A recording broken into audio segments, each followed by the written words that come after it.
So now let's bring in our buddy who is going to be able to give us some insight on his thoughts. Jim, welcome in, Jim Salisbury, because listen, I know we want to talk a lot about the recent results for the Phillies, but bigger picture, trade deadline, trades that have happened. Of course, the Phillies made a couple major trades of their own. I'm going to start with the one that we saw Saturday, though.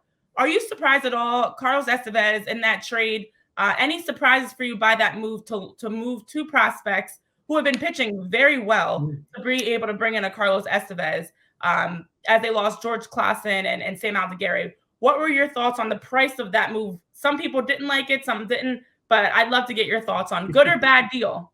You can't judge a trade overnight, but if they win the World Series, nobody's going to be complaining about what they gave up, especially if Estévez contributes like everybody thinks he can. He's pretty much been the best closer in the American League, one of the best closers in the American League, probably the best one out there. Miller was out there from Oakland, but who knows if he's going to get moved. But you're certainly talking about a tested, very good closer, having an excellent year. I think he was the reliever of the month in the American League last month maybe. So, yeah, a little bit of a high price. Klassen was a guy I thought all along could be moved because just if you kind of look at his history, big arm, big velocity, had a lot of control issues, but, a lot of it's starting to come together now. And, if it continues to come together, you might have something pretty good.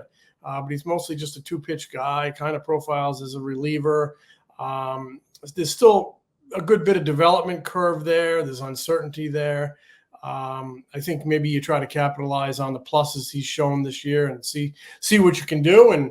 And if he continues to put it together, Anaheim will have a good one. Aldeguerre, another nice prospect. These, guys who, and I have to caution these prospect rankings, they're opinions. They're the opinions of the people doing them. A lot of people thought these guys were top 10 guys, maybe not coming into the seasons, but certainly pitched their way there this year. A lot of promise, and I hope it comes together for both of them. But, it wouldn't have stopped me from going out and getting a guy that you think can really shore up the end of your bullpen. This is a team with World Series aspirations, and that might even be like understating. This is a team that needs to win the World Series. So to me, maybe a little bit of an overpay when you look at maybe the potential ceilings of these guys, but with what you have at stake at the big league level, and that's why the minor leagues exist. That's why the organization exists. That's why that stadium exists. That's why the whole franchise exists, to win championships at the big league level. I think Estévez is a guy that can help you. So I think potentially could be a very good deal for this team, and it's one I would have made. And I think you did kind of preserve your elite guys, your elite prospects. You preserve them. These guys, very good prospects. I'm not trying to diminish what they are, but probably more second tier guys. So, again, it takes a while to judge a trade, but a day, two after it's made, I like it. So Jim, I was just curious. I was going to ask you about Estévez's role here, but I'm curious. Now the Angels and Dave Dombrowski, there's been a little bit of a trade pipeline going on here between them. Dating back with Marsh and O'Hoppe and Noah Syndergaard. Does that happen because the GMs have a very good working relationship, or does that happen in large part because maybe the Angels and Phillies scout guys on a similar model or system? How does that trade pipeline kind of open up there?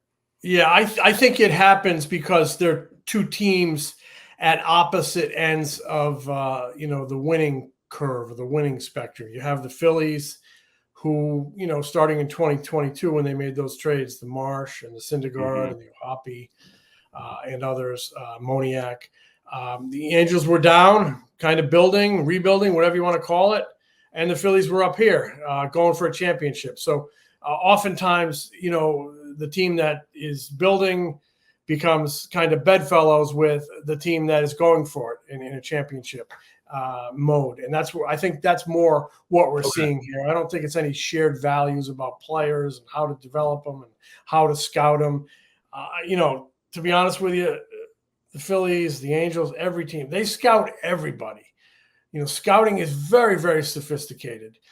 They're in-person scouts putting eyeballs on people, watching every move they make from day one of the first spring training game until right through the end of the season. And nowadays, scouting has become so sophisticated where you have a whole group of scouts or analysts that just dig in on the numbers and analyze players, what they see in the numbers, and a whole nother group who just dig in on what they see on video. So there's so many different ways to build a picture of a player that you might want to acquire.